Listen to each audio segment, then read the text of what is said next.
Hello, Salut, ça va? ça va et toi? Ça va, nickel. Bon, en tout cas, je suis super content de t'avoir, parce que c'est vrai que ça fait longtemps qu'on se suit sur Bah oui, les réseaux sociaux et tout ça, mais on n'a jamais vraiment échangé. ouais, juste vite fait quoi, mais on n'a pas vraiment pris le temps de s'appeler ou quoi. Non, Ouais. c'est vrai. Et du coup, ouais, j'avais envie de faire ça pour... ben, c'est surtout suite à à ton documentaire Hmm. sur les doulas, où j'ai vraiment beaucoup aimé ben, l'approche que tu avais, tout je sais pas comment expliquer, toute ouais, ton approche, la façon dont tu parles du métier, tout ça, ça m'a vraiment donné envie de découvrir, de m'y intéresser. Et puis ça a changé peut-être un petit peu aussi la vision que je pouvais en avoir. Et du coup, ben, sur ce nouveau compte Insta, je veux un petit peu me diversifier, pas parler que de photos, mais parler de ce qui peut intéresser les mamans aussi autour de ça. Hmm. Et donc, du coup, j'ai pensé à toi, je me dis, ça peut être hyper intéressant d'avoir un échange où, pour parler ben, du métier de doula, pour parler de ta Hmm. vision de la maternité, etc. Et voilà, faire quelque chose de posé, tranquille autour de ça. Avec plaisir.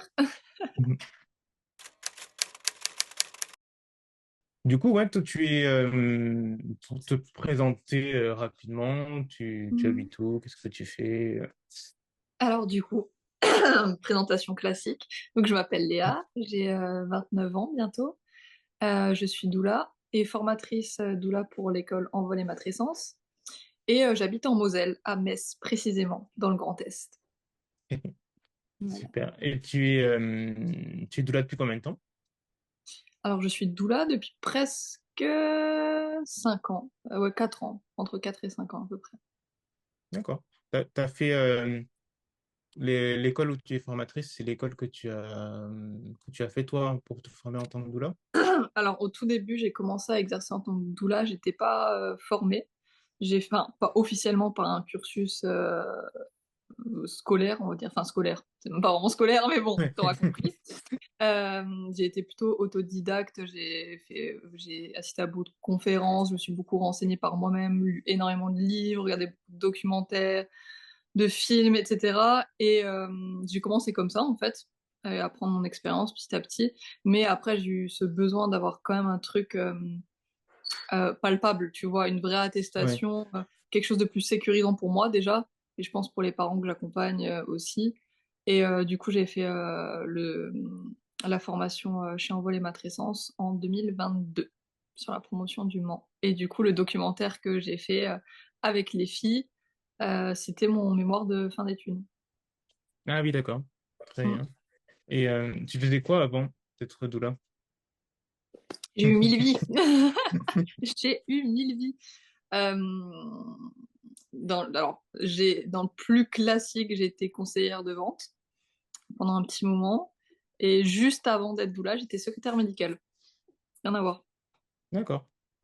Et non, c'est intéressant. De quoi on a des parcours qui sont pas forcément linéaires. Ah bah oui, bah c'est ce que je vois, tu sais, aussi en formation, hein, des doulas conformes avec Envol.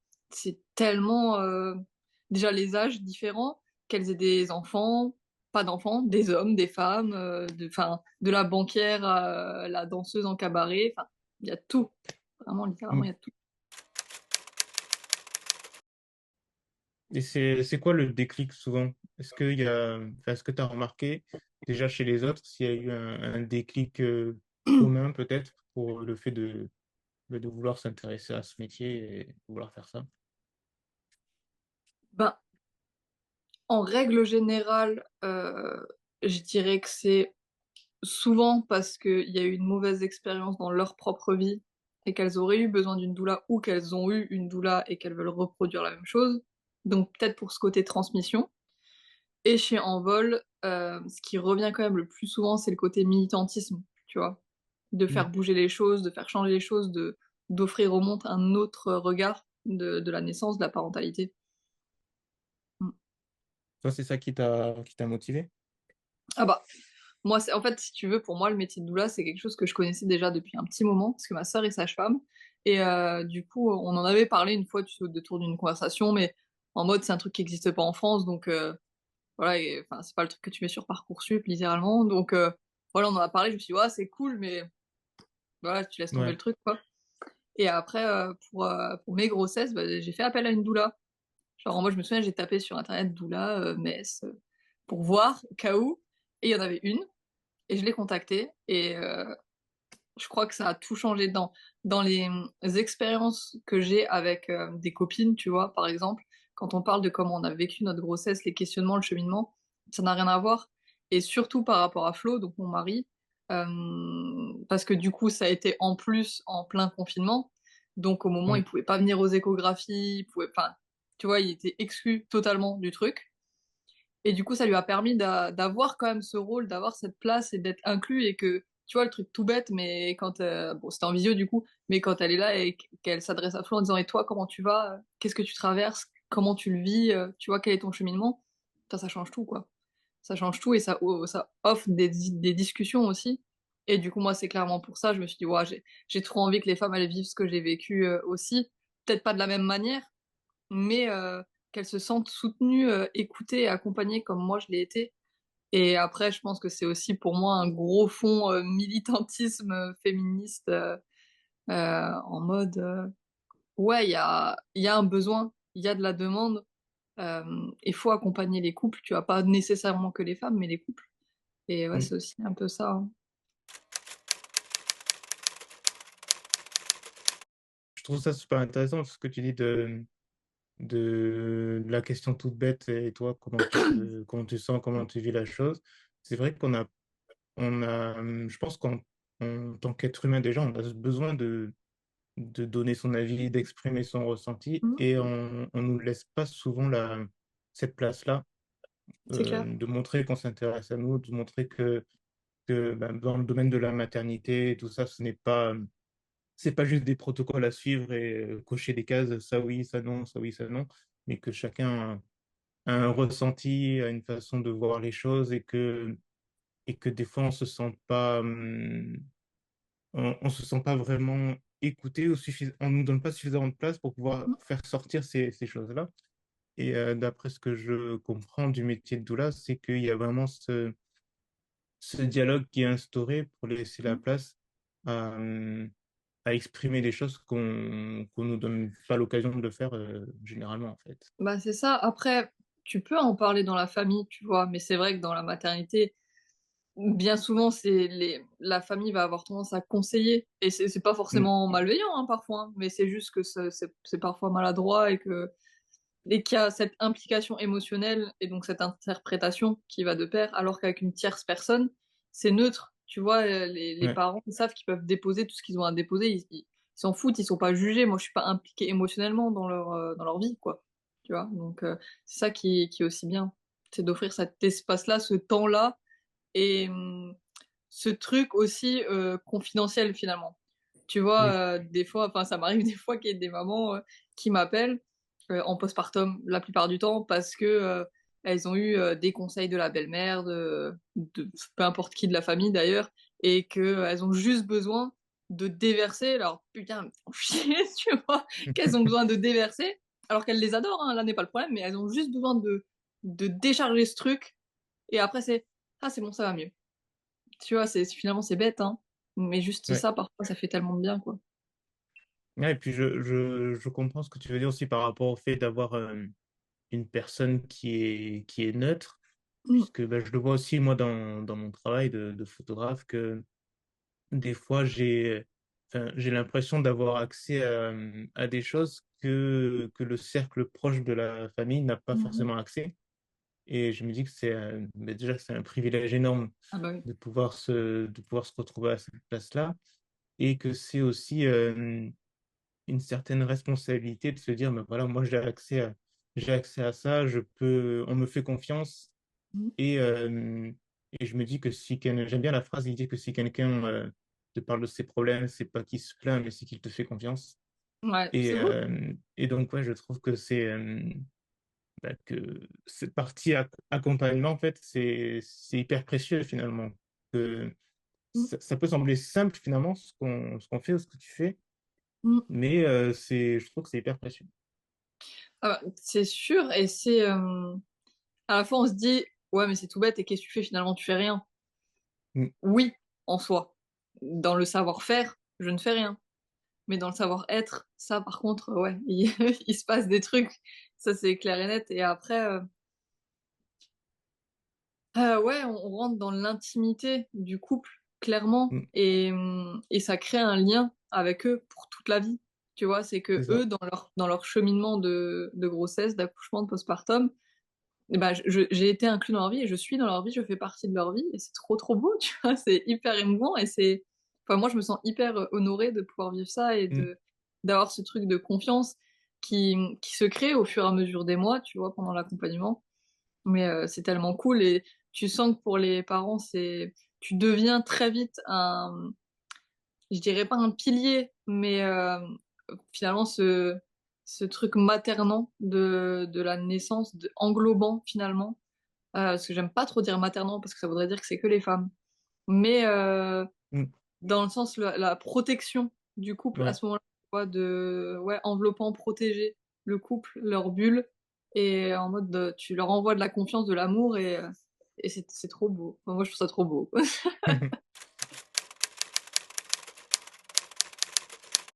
Je compare avec le métier de photographe parce que j'aime bien faire des similitudes. Des Oui. fois, je trouve qu'il y a des Mmh. liens. Mais c'est vrai que nous, en tant que photographe, on a accès comment dire, c'est très ponctuel, Mmh. finalement. C'est préparation de la séance, la livraison des photos et éventuellement une deuxième grossesse, on revient, etc. Mais ça reste assez ponctuel. Alors que ton accompagnement, du coup, c'est plus sur plusieurs mois, Ouais. depuis le désir d'enfant jusqu'au postpartum. Je sais pas comment Bah, ça se passe d'ailleurs. Est-ce que c'est systématiquement sur une période longue ou est-ce que ça peut être un accompagnement ponctuel aussi? non, ça dépend, et honnêtement, l'accompagnement du désir d'enfant au postpartum, c'est pas ce que je fais le plus, hein. Ça reste Ouais, plutôt rare quand même. Ou alors c'est la personne qui vraiment me suit sur les réseaux depuis un moment, qui sait que quand elle sera enceinte, elle fera appel à moi, tu vois? Et qu'il y a ce truc, en amont déjà. Mais après, la plupart du temps, en vrai, c'est soit des accompagnements ponctuels qui se transforment en accompagnements longs, ouais, mais généralement, ça va quand même être à partir du deuxième trimestre, voire du troisième, mais du deuxième en général. Parce qu'il y a quand même, sociétalement, ce tabou du premier trimestre. oui, C'est comme ça. Il y en a qui vont en parler, il y en a qui vont prendre des séances dès le début, mais il y a quand même ce truc hyper ancré que non, je commencerai à prendre des séances qu'une fois que je serai sûre que. Tu vois, ouais. ça c'est quand même très, très ancré. Mais après, disons voir que si la femme sait qu'elle veut faire appel à une doula pour son accouchement, elle va faire en amont et en tout cas moi j'ai besoin pour moi exercer correctement selon moi, hein, c'est de voir au minimum 3 4 fois la femme, le couple et la fratrie s'il y a, 3 ou 4 fois avant la naissance parce que c'est ce que je leur explique toujours. Moi j'ai besoin qu'on se fasse confiance, déjà que vous me fassiez confiance, mais moi j'ai besoin d'avoir confiance en vous aussi. J'ai Mm, besoin de savoir qu'on peut tous dire que, ben, si la femme, elle décide au dernier moment qu'elle veut pas que je sois là, bah, que ce soit OK, qu'elle ait pas peur de me le dire, en fait, et que ce soit hyper acté, qu'il y ait vraiment une fluidité entre nous et c'est hyper important pour moi que ce soit posé dès le départ pour, le coparent comme, pour la maman, comme la fratrie, qu'il y ait vraiment un lien qui mm. soit fait, quoi. Ouais, c'est vrai que c'est hyper important. Et je crois que tu en as peut-être un peu parlé, mais selon toi, c'est quoi qui fait qu'une femme va ressentir le besoin d'avoir une doula et c'est quoi le cheminement de pensée en fait? Je pense que c'est le besoin de confiance, de soutien, pour la plupart des cas. Ensuite, ça va être parce qu'une copine lui aura parlé d'une doula, en mode: «Mais si, ça te ferait du bien, vas-y» et elle va découvrir un petit peu, si tu veux, ce Mm, qu'est une doula pendant la séance et elle va se dire: «Ah OK». Après, on va pas se mentir, là, actuellement, je pense que pour celles qui connaissent pas vraiment le métier ou qui le voient que par les réseaux et pas forcément par les bonnes images, ça va être Mm. pour ce côté, je veux une naissance naturelle, une grossesse naturelle, un allaitement, cododo, nanani, nanana. Alors que c'est clairement pas ce qu'on accompagne le plus. Mais ça va être ce type de clientèle-là. Et qui à la fois, c'est ça qui est super drôle, c'est que elles vont se rendre compte pour certaines qu'elles font ces choix-là, pas parce que c'est leur choix profond, tu vois, et du coup on va pouvoir ajuster et amener vers là où elles se sentent le mieux et le plus en confiance et les aider à lâcher prise finalement, parce que de dire ouais je veux une naissance naturelle, grossesse naturelle, allaitement, nanani, nanana, t'es dans le contrôle. Et c'est tout ce Mm. qu'on cherche à fuir finalement, tu vois, toute la grossesse, Ouais. l'accouchement, le postpartum. On veut revenir au lâcher prise. Et après, ça va être celle deux potions, deux possibilités. Soit c'est celle qui, c'est sa première grossesse et elle veut que tout soit parfait, être hyper accompagnée partout et que tout soit nickel, qu'elle manque de rien et que ce soit cadré, encore une fois dans le contrôle finalement. Ou que ce soit une deuxième ou troisième grossesse et que ça s'est hyper mal passé pour le premier ou le deuxième et que là, ça, elle veut changer ça et qu'elle veut avoir d'autres cartes en main finalement. Mais c'est vrai que, en vrai, c'est vrai, hein, j'ai rarement des clientes qui viennent vers moi en sachant vraiment ce que je fais dans mon métier Mm. et ce qu'il en est. Tu vois, en tout cas pas à l'heure actuelle, en 2024. Ça commence petit à petit, mais ça reste quand même flou. Tu vois, c'est quand même le bon, mais tu fais quoi concrètement? Qu'est-ce qu'on va faire? Mm. Ouais, ben c'est ça, c'est la question que je vais me poser. Je me dis que vu que c'est un métier qui est quand même hyper complet et en même temps peu connu, je me demandais si vraiment, quand on fait appel à une doula, est-ce qu'on sait vraiment qu'est-ce qu'on va vraiment retenir et si justement, toi, ça t'arrivait de, finalement d'accompagner des personnes sur des axes où elles ne pensaient pas avoir besoin d'être accompagnées ou quelque chose comme ça. C'est S'il y a pas un changement de direction finalement qui se fait. c'est toujours comme ça. Ça va, même moi, quand je vais à un accompagnement, je sais pas. Je sais pas ce qui va en ressortir, tu vois. Je peux arriver, enfin, admettons, la maman, elle m'appelle parce que, je sais pas, moi, je dis au pif, elle voudrait savoir comment ça se passe pour l'allaitement ou truc comme ça. Un exemple au pif. Bah, si ça se trouve, on va se retrouver à parler d'un deuil périnatal qu'elle a vécu il y a 3 ans, tu Mm. vois. C'est en fait vraiment, c'est la surprise quand je vais chez les gens. Tu peux avoir enfin, par exemple, si je vais chez une nana qui est enceinte de 6 7 mois, oui, je me doute bien qu'on va parler de grossesse et de quelque chose en rapport avec ce qu'elle est en train de traverser à l'heure actuelle. Mais à la fois, je sais jamais.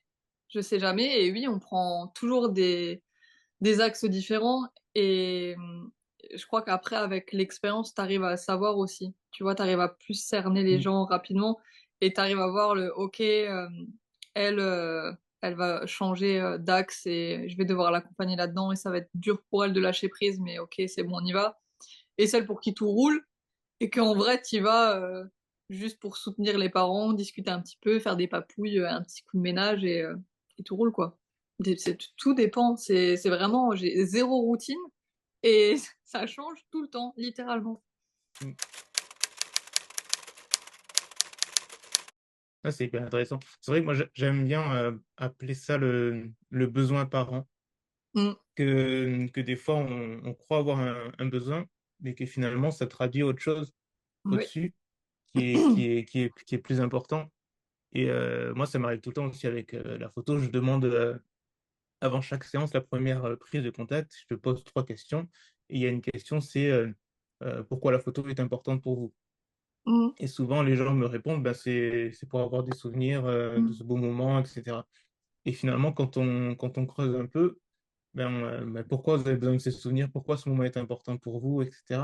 Mais il y a quelque Mm. chose de plus puissant au-dessus. Ça peut être, ben, j'ai jamais eu de photo de moi quand j'étais petite, ou j'ai besoin de me voir autrement, ou j'ai besoin de reprendre confiance en moi. Il y a Mm. souvent quelque chose de plus profond qui se cache derrière ben, j'ai besoin de souvenirs. Donc, j'imagine que c'est un petit peu la même chose pour toi, qu'on va Ah bah, peut-être c'est ça. t'appeler pour quelque chose de très, très classique et que finalement, il y a quelque chose de plus profond derrière qu'il faut aller creuser. Mmh. Et je pense que c'est ça toute la beauté aussi de faire des métiers comme ça où on accompagne les gens, c'est Mmh. on va développer cette capacité à bah, trouver c'est quoi ce besoin parent et Bah, c'est ça. aller pointer au bon endroit, quoi. Bah, c'est ça l'essence même de mon métier, c'est de trouver le besoin et de, Mm, tu vois, décortiquer petit à petit, axer mes questionnements, mes cheminements, ma reformulation, tu vois, de l'écoute active et de voir: «OK, quel est le réel besoin là-dedans?» et pouvoir y répondre si je peux y répondre. Mais encore une fois, c'est de les axer, tu vois, on dit souvent: «Oui, j'aimerais que tu me conseilles». Ben, loupé, je mm, te conseillerais pas. ouais, Parce que conseiller, ça voudrait dire qu'il y a une option mieux qu'une autre et non, c'est c'est pas le ça. cas. Par contre, je pousse tranquillement à ce qu'eux-mêmes se répondent, tu vois? Et puis des fois, c'est drôle parce que ça arrive souvent. Tu vois, ils parlent, ils me racontent des trucs et en même temps, il y a un arrêt, ils font: «Ah ouais?» Tu vois? Genre voilà. C'est pousser à la réflexion, à eux avec eux-mêmes finalement et donner des informations, tu vois? Mm, c'est Mmh. ça.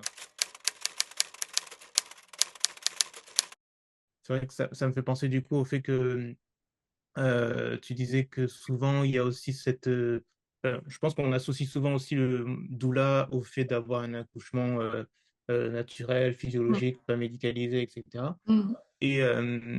Et du coup, est-ce que c'est, comment dire, euh, donc c'est quelque chose auquel tu crois profondément, peut-être l'accouchement physiologique, etc. Mais est-ce que, comme tu disais, tu donnes pas de conseils, donc tu vas pas forcément dire aux gens, oui, c'est la meilleure chose à faire, c'est le Mmh. meilleur accouchement. Donc, tu peux aussi rediriger vers des choses que tu choisirais pas pour toi ou des choses Ah comme bah, ça. mais de toute façon, moi, mon avis propre ne compte pas du tout dans mes accompagnements, tu vois? Il y a Mm, moi, ma personne et être doula. Moi, si tu parles de mon expérience, oui, j'ai accouché 2 fois chez moi de manière physio. Mais pour autant, si tu veux mon avis en tant que doula, pour moi, je pense que les doulas ont plus leur place dans un accompagnement enfin, dans un accouchement médicalisé mm, que dans un accouchement, à la maison ou tu vois? Enfin, je pense qu'on a plus d'intérêt à être là pour les parents dans le sens où le besoin est vraiment très, très ancré, tu vois? De cette bulle, de cette protection et comme ça le côté médical, c'est pas qu'il est laissé de côté, mais il est géré par l'équipe médicale et nous, en tant que doula, on peut vraiment prendre soin des parents à l'instant T dans ce qu'ils vivent. Après, tu vois? Enfin, évidemment que j'accompagne d'autres choses que mes croyances. Par exemple, moi, j'ai allaité, mais pourtant mm, j'accompagne des mamans qui biberonnent et c'est OK. Enfin, je veux dire, c'est leur choix, tu vois? Et leur choix, elles, c'est pas un truc qui me correspond et moi, mes choix, c'est ça leur correspond pas non plus et ça peut pas fonctionner. De toute façon, si elles veulent faire comme moi, ça n'ira pas. Mais tu mm, vois? Comme il y a des femmes, ben, c'est une césarienne de convenance qu'il leur faut. mm, À travers leur histoire, ce qu'elles ont vécu, ben, elles se dirigent plus vers ça. Pour d'autres, c'est la péridurale, c'est essentiel et c'est un réel besoin et Dieu merci que ça existe en 2024, une péridurale quand même, tu vois? Mais ça dépend et c'est ce que j'explique aux parents. Je leur dis toujours: il y a pas d'accouchement idéal» et moi, mon but, c'est pas que tu aies un accouchement sans péri et que, tu vives un orgasme en accouchant et que pompelope, tout va bien, finger in the nose, tu vois? mm, C'est pas ça mon but. Mon but, c'est que peu importe ce que tu traverses, tu aies pas cette impression de le subir, mais ouais, d'être en confiance avec toi-même et de comprendre pourquoi il se passe ça, pourquoi ton corps a besoin d'aide et que ce soit OK et que tu sois vraiment en confiance avec toi-même et avec le processus qui est en train de se faire, qu'il soit médicalisé ou non, mais que ce soit OK, tu vois? Que, si maintenant ça fait, what 1000 heures que tu es, en travail et que, bah, finalement tu te rends compte que, ouais, ben, la péri, ça te ferait quand même du bien, alors que tu avais un projet d'accouchement sans péri, bah, que tu pas cette sensation d'échec, tu vois? En mode: «Putain mm, merde, j'ai loupé, c'est pas ce que je voulais, je suis nulle», bah, non, c'est OK, je comprends et viens, je vais donner un coup de boost à mon corps et viens, on prend cette péri, on va faire une bonne sieste, on va se coucher un petit peu tranquillou, je peux continuer à bouger mon bassin, mais je me pose et après on y retourne, quoi et c'est ça le but, tu vois? En vrai. mm. Ah, c'est super intéressant parce que c'est vrai que on pourra avoir cette image-là oui, l'accouchement parfait, il faut absolument faire ça, il faut absolument ne pas prendre la péri, il faut un accouchement physio, etc. Mm, Mais c'est important de transmettre ce message que l'objectif finalement, c'est, comme tu as dit, j'ai bien aimé ce que tu as dit, de ne pas avoir l'impression de subir, mm, mais voilà, de se dire, voilà, il y a plusieurs options différentes. Qu'est-ce qui te correspond? Comment dire? Même si c'est ça qui te correspond et que c'est pas possible, ben, se dire que c'est pas un échec, c'est juste une autre façon de faire. Je- mm. C'est, je trouve ça hyper intéressant j'ai même plus les mots, tu vois, pour le dire. Non, mais d'être vraiment, euh, tu es là à disposition pour accompagner. C'est ça. Et, euh, et accompagner, ça veut pas dire forcer à aller dans une direction, mais Non, ça veut mais dire, voilà, de toute présenter les façon, choix qu'il y a en face de toi. Et voilà, c'est ça. De toute façon, si je force dans une direction, ça ne peut pas marcher. c'est ça. Mm, ce n'est pas possible. Donc c'est ouais, accompagner à l'instant T. Et après, oui, en amont, avant l'accouchement, on va tout poser et je vais informer et l'équipe médicale aussi pour les points de vue techniques médicales de comment ça se passe le déclenchement dans cet hôpital. Ce que je leur encourage aussi à demander à l'équipe médicale, c'est s'il y a une césarienne, comment ça se passe chez eux? Est-ce que le papa a le droit d'être là? Sous quelles Mm. conditions? Est-ce qu'ils peuvent faire du pot à pot? Qu'est-ce qu'on peut faire? Qu'est-ce qu'on peut mettre en place? Est-ce que moi, en tant que doula, j'ai le droit de venir aussi avec? Enfin, tout ça, ça se discute pour que le jour J, ok, c'est bon, on en a parlé en amont, c'est comme ça, on sait où on va, tu vois, peu importe. Ouais, il n'y a pas Mais de on en mauvaise parle en surprise. amont.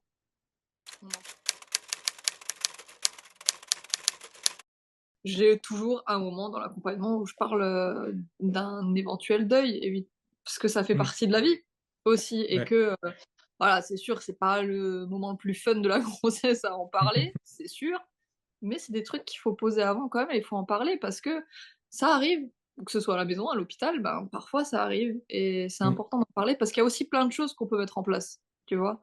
Et Mm. je pense notamment aux photographes, tu vois, qui peuvent venir en maternité et prendre des photos d'un bébé mort-né, tu vois, et qui peuvent rendre les choses Ouais.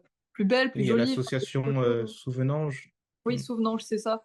Et Mm. ça, bah, tu vois, dans ta peine, dans ton chagrin, dans le drame que tu es en train de vivre, c'est des trucs que tu découvres après et que tu es Ouais, dégoûté de pas avoir fait, alors que si tu fais au moment, bon, après, tu les gardes pas, les photos, mais tu vois, c'est des trucs que c'est trop dommage de pas en avoir parlé avant, parce que c'est des trucs que tu loupes après et que tu sais pas. c'est ça. Et Mm. après, enfin, t'es pas obligé de plomber le truc en mode oui, voilà, tu vois, fais une Non, c'est liste, sûr, tu vois. mais Mais de c'est l'évoquer, bien de, il y a cette voilà, possibilité. Ouais. c'est bien de l'évoquer.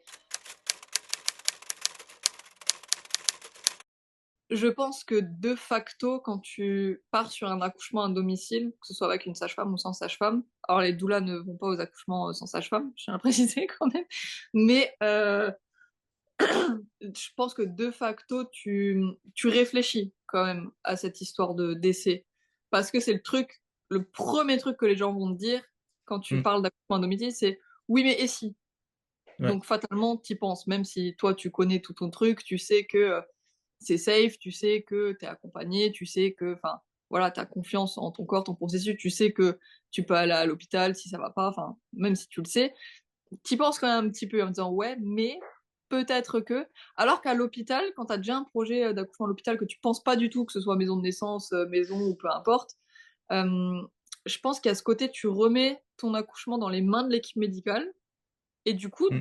je pense que inconsciemment, tu te dis ça ne peut pas mal se passer puisque je suis dans le meilleur endroit pour être sauvé entre guillemets. Ouais, Donc, ouais, c'est vrai. je pense que tu penses presque pas en vrai. Je, enfin en tout cas de l'expérience que j'en fais, c'est que les femmes, c'est vrai que c'est pas le... ou alors, enfin, elles vont avoir des angoisses peut-être liées à ça, mais elles vont pas vraiment y penser en mode ça peut réellement se passer et qu'est-ce que je peux vraiment faire à ce moment-là. Mm. Ça me fait penser, hier soir, je regardais un documentaire avec Mike Horn Mmh, qui disait que pourquoi il grimpait les glaciers sans corde. mmh, Et il disait qu'un jour, il a vécu de mauvaises expériences. Il a vu que il y avait une dizaine de gars qui étaient tous encordés ensemble et que celui d'en haut, il a loupé un truc, il a entraîné dans sa chute tout le monde. Et Mmh. donc, il s'est dit, à partir de ce jour-là, si je dois avoir un accident, je veux pas que ça soit à cause de quelqu'un d'autre ou à cause de mon matériel. Et Mmh. donc, j'avais bien aimé cet esprit, et ça rejoint ce que tu dis, que quand on, quand on a du matériel ou quand on est dans un endroit qui est censé nous protéger, on a Mmh. ce lâcher prise finalement de se dire, ben voilà, ça, je m'en occupe plus. Mmh. Et on est moins prudent, on fait moins attention, on prévoit moins finalement.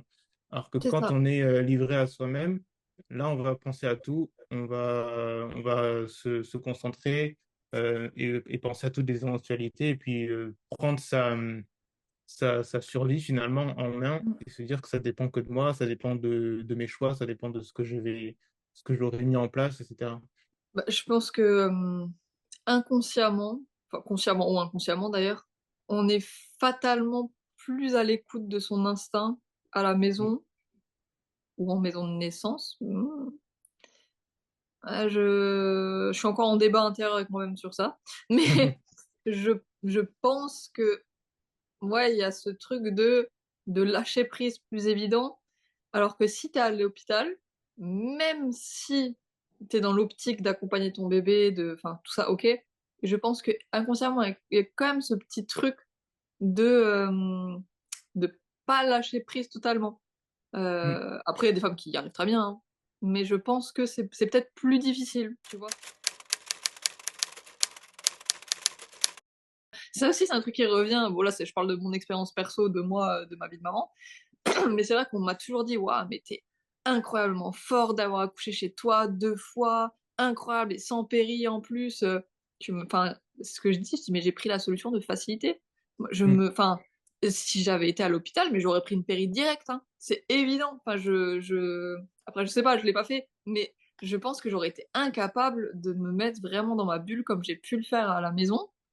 Et du coup, pour moi, les warriors, c'est clairement celles qui accouchent à l'hôpital, mm. qui arrivent à se mettre dans leur bulle, qui arrivent à lâcher prise, qui enfin, tu vois? Pour moi, c'est elles les queens, hein, clairement. Ouais, Après, ouais, chaque femme est incroyable, j'avais hein, vu mais ça récemment, ouais, que c'est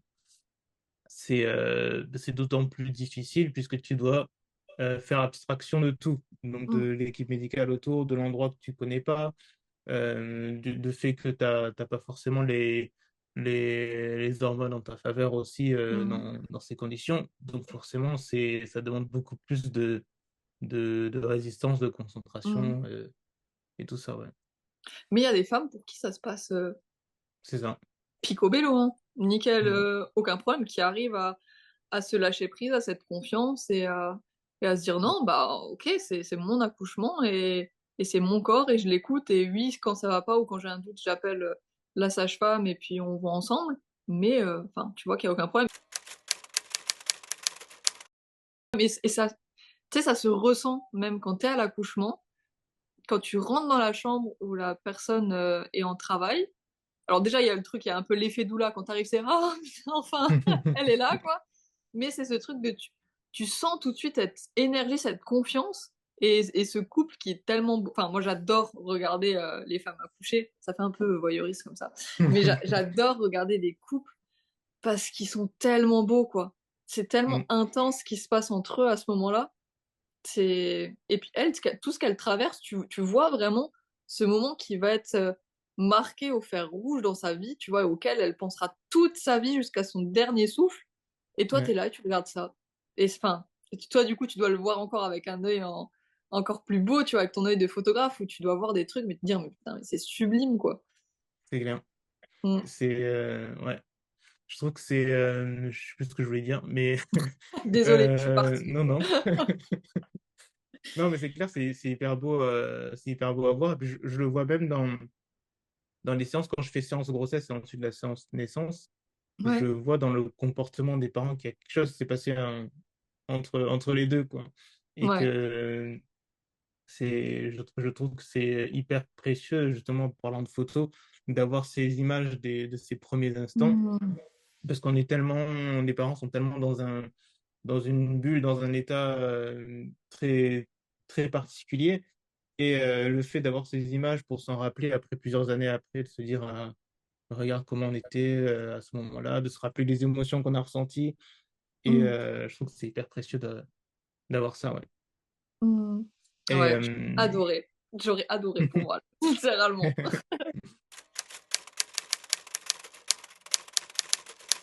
oui, du coup, c'est ça que je voulais dire. C'était par Mmh. rapport au fait que des fois, bah, sur Instagram, des fois, il y a un petit peu la guerre accouchement à l'hôpital, accouchement à la maison. Et Mmh. finalement, avec ce que tu dis, on voit que ça a aucun sens de se battre là-dessus, puisque finalement, Mmh. c'est juste que les femmes vont avoir des besoins différents Beh, oui, et que pour c'est certaines, accoucher à la maison, bah, c'est pas du tout la solution pour être dans sa bulle. Pour d'autres, accoucher à l'hôpital, ça va pas être la solution. mmh, Donc, le rôle de la doula, justement, je trouve ça hyper important de pouvoir avoir cette attitude neutre et mmh. d'accompagner, enfin, de présenter les deux solutions, en fait. Et c'est ça qui est le plus important, c'est que les femmes puissent avoir ce choix entre Bah, c'est ça. les deux solutions pour aller vers ce qui serait le mieux pour elles, et pas parce que c'est mieux pour telle raison ou parce que Mmh. voilà, il y a des arguments pour et contre dans les deux sens, et donc ça sert à rien de se disputer Bah, là-dessus. ça, c'est ce que je dis souvent, c'est qu'en vrai, accouchement à domicile pour ou contre, c'est clairement un faux débat. On s'en fout, en Mm, fait. Vraiment, on s'en fout. Il y a des femmes qui vont se sentir en sécurité à la maison, d'autres, mais pas du tout. Et à ce compte-là, ça n'a aucun sens d'accoucher à la maison parce que, enfin, c'est retourner le problème dans l'autre sens, finalement. oui, voilà. Enfin, c'est être aussi bête que ce qu'on Mm, reproche aux gens qui veulent pas accoucher à la maison et qui sont contre l'accouchement à domicile. Tu vois, il y a mm, pas de pour ou contre, c'est ses choix. Et après, oui, c'est des discussions. Et puis après, faut en parler à l'équipe médicale, aux sages-femmes. Après, oui, c'est ça aussi le problème, c'est que tu vas avoir des sages-femmes hyper fermées qui vont te dire oui, mais non, accoucher à la maison, c'est hyper moyenâgeux, il y a beaucoup trop de risques, patati patata. Mais à la fois, c'est parce que elle, dans son prisme, bah, fatalement, mais c'est logique, c'est des statistiques, 1, 2, 3, c'est des statistiques aussi, tu vois. mm, C'est que fatalement, elle va voir des accouchements qui se passent mal. Donc, bah oui, évidemment. Et c'est comme, tu vois, c'est ce truc qui m'énerve aussi. Mais c'est quand il y a des nanas qui reprennent des chiffres en faveur de l'accouchement à domicile en disant oui, mais il y a moins de risques en accouchant à la maison. Mais c'est faux. En soi, c'est pas que tu as moins de risques d'accoucher à domicile. Si tu compares les chiffres, évidemment qu'il y aura plus de décès à l'hôpital, évidemment qu'il y a plus d'interventions médicales. C'est logique, puisque à la maison, t'enlèves déjà toute la population de femmes qui ont une grossesse pathologique. Donc, bah, à mm, partir de ce principe, évidemment que ça peut que mieux se passer à la maison. Après, oui, ce qui est véridique, c'est vrai, c'est que du coup, t'as pas la cascade des interventions. Euh, on sait que niveau physiologie, c'est plus respecté, donc t'as plus de chances que tout se passe bien puisque t'écoutes ton corps et ce qui est censé se passer naturellement. À la fois, tu vois, c'est des faux arguments. Ça m'énerve mm, toujours un petit peu parce que c'est des faux débats, c'est des faux arguments et tu peux pas comparer ce qui est pas comparable. Finalement, tu peux pas mm, comparer des accouchements à l'hôpital vs des accouchements à la maison. Puisque fatalement, de facto, c'est pas la même chose, puisqu'il n'y a pas toutes les femmes qui peuvent accoucher à la maison, tu vois. mm, Enfin, si, en soi, tu peux toujours faire le choix d'accoucher chez toi en ton âme et conscience, tu fais ce que tu veux, mais de voir que tu as plus de prédisposition à accoucher à la maison ou pas. C'est juste mm. ça. Donc, ouais, pour moi, c'est un faux débat, littéralement. Oui, c'est ça.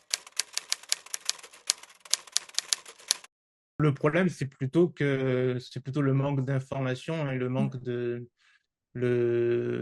mise en avant de cette possibilité qui fait Mm. que certaines qui auraient, qui auraient pu vivre un meilleur accouchement à la maison se retrouvent à subir l'hôpital.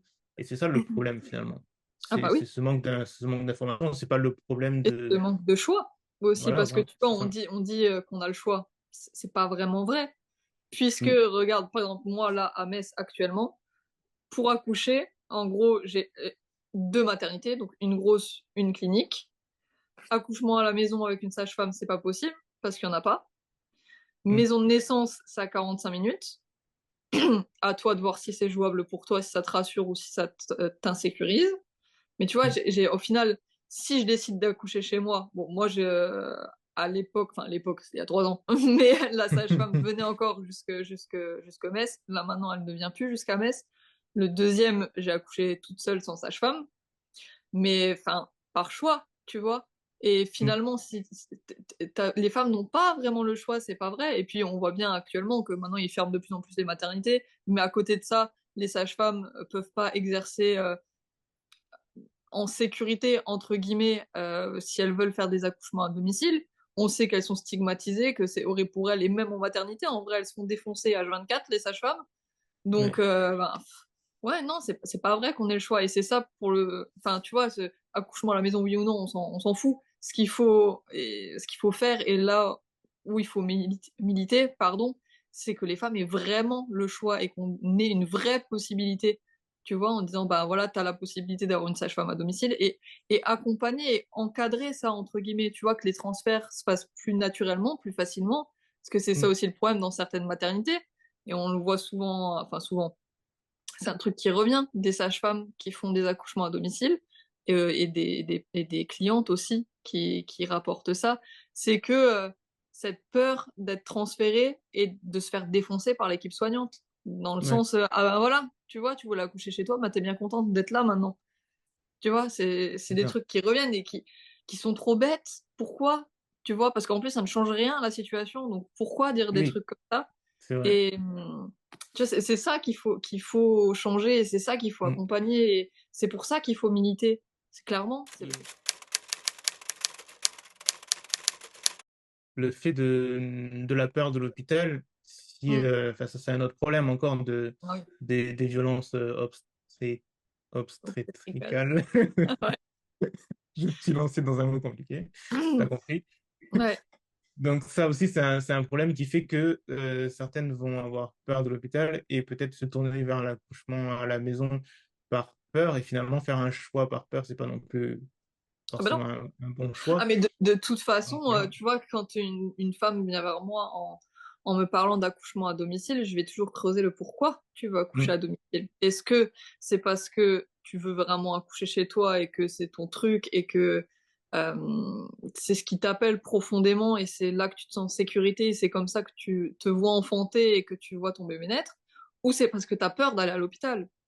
Et Mm. là, c'est complètement différent et on va pas du tout sur le même terrain et je vais pas accompagner de la même façon, tu vois? Mm. Et, et après, mais ce truc de la peur de l'hôpital, en vrai, c'est même pas tant lié à la maternité maintenant. C'est le système hospitalier va Oui, mal, tu vois? oui. Que c'est même pas que par rapport aux naissances, c'est en général.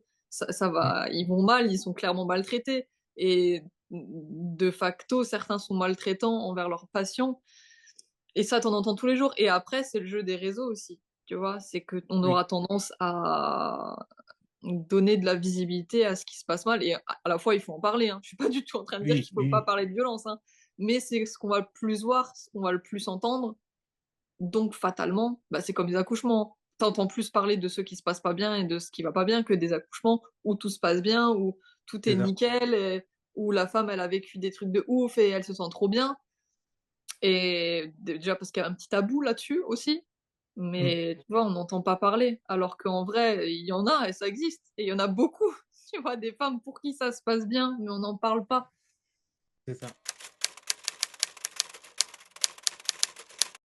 Et c'est vrai qu'après, comme on dit souvent, il faut que ça soit binaire. Donc, si on va parler de ce qui se passe bien, par exemple, à domicile, on va tout de suite nous attaquer sur ben, tu es contre la médicalisation. Et que Mmh. finalement, c'est pas juste blanc ou noir, quoi. Il y a une infinité de nuances entre les deux. Bah, Et c'est donc, ça. souvent, on va se dire, ben, choisis mon camp, je suis contre la médicalisation, je suis pour Mmh. le physio, alors que finalement, on peut faire concilier les deux. Mmh. Dans un monde idéal, en fait, on pourrait avoir le choix et que ça se passe bien dans les deux cas, quoi. Bah, c'est ça, ouais, c'est vrai que moi j'ai cette étiquette-là, littéralement, quand je vais, quand je vais aux urgences ou à l'hôpital, tu vois, c'est que je suis doula. Donc fatalement, les gens pensent que je suis contre la médicalisation. Ou que Mm. tu vois qu'ils vont m'expliquer la médicalisation différent.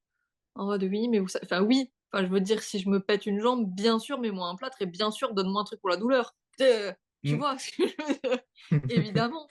C'est pas, tu vois, c'est logique en soi. Enfin, pour moi, c'est du C'est bon vrai. sens, juste en Oui, c'est fait, sûr. Mm. tout ça.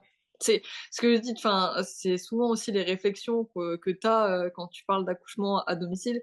C'est ouais, mais s'il arrive quelque chose, tu vois, mais aucune femme ne va se laisser crever. Ça C'est ça. n'existe pas. Enfin. Je veux dire, au bout d'un moment, enfin, il y a ce truc d'infantilisation de la femme aussi. Enfin, c'est bon, on a un cerveau, on sait réfléchir, on sait prendre des décisions en connaissance de cause, lâchez-nous la grappe, quoi, tu vois? Ouais, c'est Genre, clair.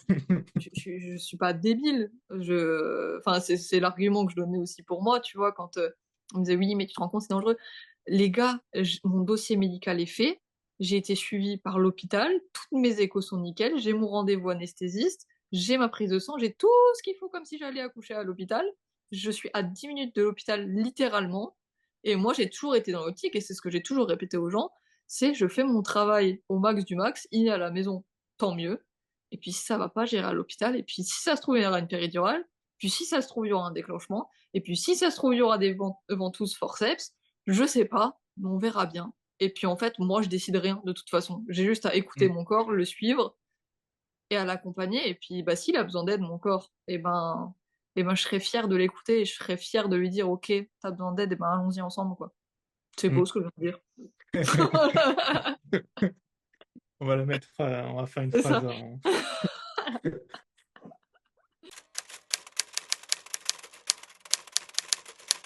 Je voulais te poser une autre question par Mhm. rapport à l'image des doulas aussi, qu'on a souvent cette image holistique, un petit peu que c'est, tu appelles une doula, bah, il va y avoir des rites avec des bougies, des trucs, des tambours et tout ça.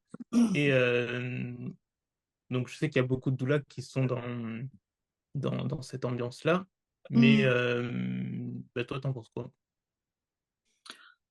Moi, je pense que nos convictions personnelles, notre spiritualité n'a rien à faire dans la pratique, quel que soit le métier.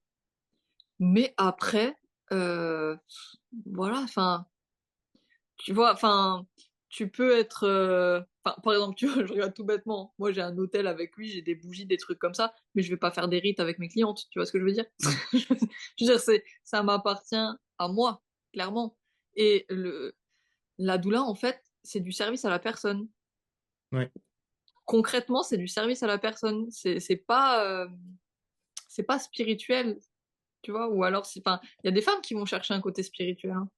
Mais je pense que ça dépend aussi de la doula. Et je pense tu vois, par exemple, je trouve que moi, j'ai un côté très cartésien, mais j'ai effectivement un côté spirituel, et que du coup, les femmes vont peut-être chercher ça chez moi à un moment, mais à la fois, on va en discuter si elles en parlent avec moi, tu vois. Mm. Mais moi, enfin, mais c'est comme les religions, finalement. Oui. Peu importe la religion, je vais dire au pif, je vais parler du catholicisme, tu vois, on s'en fout. Euh, Si j'ai une famille en face qui est aussi catholique, de facto, tu vas parler de ça. Oui, voilà. Alors que Mm. si tu as une famille musulmane en face, bah, vous n'allez pas forcément en parler, ou alors vous allez faire des comparatifs, en discuter. Mais du coup, fatalement, tu vas pas axer ton accompagnement là-dedans. Mais, enfin, Mm. mais c'est comme tout. C'est comme si t'aimes le saucisson, c'est comme si t'aimes la tisane au thym. Enfin, tu vois, c'est un peu, c'est des sujets de conversation que t'as, tu vois, dans la vie. Mais après, pour moi, la spiritualité n'a rien à faire dans le métier. Mais peu importe le métier, en vrai. Mm. C'est tes croyances, tes convictions personnelles n'ont rien à faire dans un métier comme celui-là qui plus est. Mm. Non, c'est sûr que ça, des fois, si tu veux attirer un petit peu des clientes qui pensent un peu comme toi, des fois, bon, Mhm. on parle de soi dans sa communication, de Bah ce qui oui. nous touche. Donc, Mhm. c'est vrai. Mais c'est vrai que là, souvent, je peux comprendre qu'on peut avoir cette image des doulas qui est très marginale ou qui est très holistique, etc. Et ça peut faire fuir finalement certaines personnes, alors que finalement, C'est j'aime tout bien que le ça fait fait que parler. de recentrer, ouais, ça, que la doula, comme tu dis, c'est du service à la personne Ouais. et que finalement, c'est pas juste, c'est pas quelque chose de spirituel ou Mais d'holistique, quoi. après, c'est le jeu des réseaux. Ça fait Oui, parler. aussi, c'est ça. Donc, ce qui fait parler, ben, ça fait du business. Mm. Enfin, c'est aussi con que ça, hein, finalement. C'est, il y a certaines doulas qui en jouent, littéralement, de Oui, ça. aussi. Mm. Tu Mm. vois, parce qu'elles voient très bien que ça marche. Alors, et puis, enfin, je vais pas leur jeter la bière, hein. Si ça marche, si ça fait du business, bah, ma foi, c'est comme ça. Mais après, non. L'essence même de l'activité de doula, c'est pas spirituel, c'est du service à la personne, c'est de l'accompagnement, c'est de la logistique. et c'est du savoir-être et et ça s'apprend et c'est une vraie activité et avec de vraies connaissances, de vraies Mm. compétences, tu vois? Et et ouais, ça s'apprend et c'est ce qu'on voit, enfin moi je peux te parler que d'Envol puisque c'est la formation que j'ai faite et pour laquelle je suis formatrice, mais il y a quand même une très grosse partie. Les 2 premiers modules, c'est vraiment que de la communication, de la relation d'aide, cadre éthique, légal, nanani nanana, tu vois? Mm. Donc c'est quand même assez conséquent.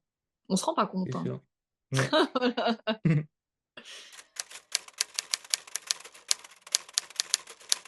Du coup, juste pour terminer, est-ce que tu Mmh. pourrais nous résumer ou pitcher le métier de doula, si tu devais expliquer à quelqu'un, là, en 30 secondes, qu'est-ce que c'est que le métier de doula, qu'est-ce que tu dirais? Mmh.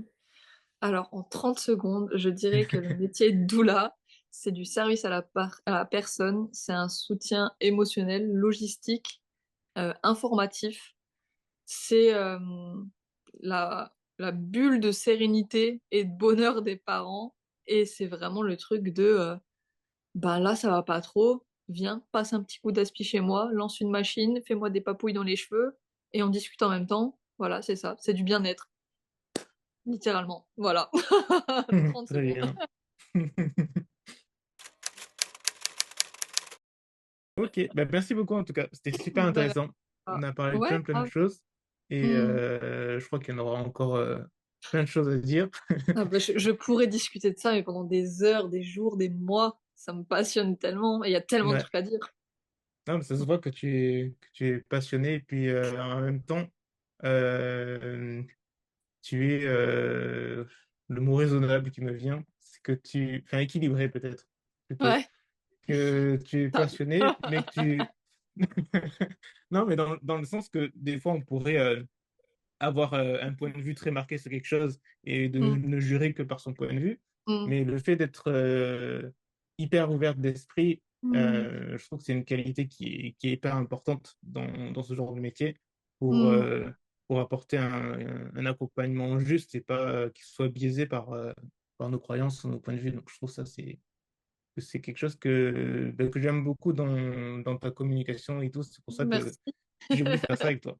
Merci, ça me touche beaucoup, c'est gentil. Avec plaisir.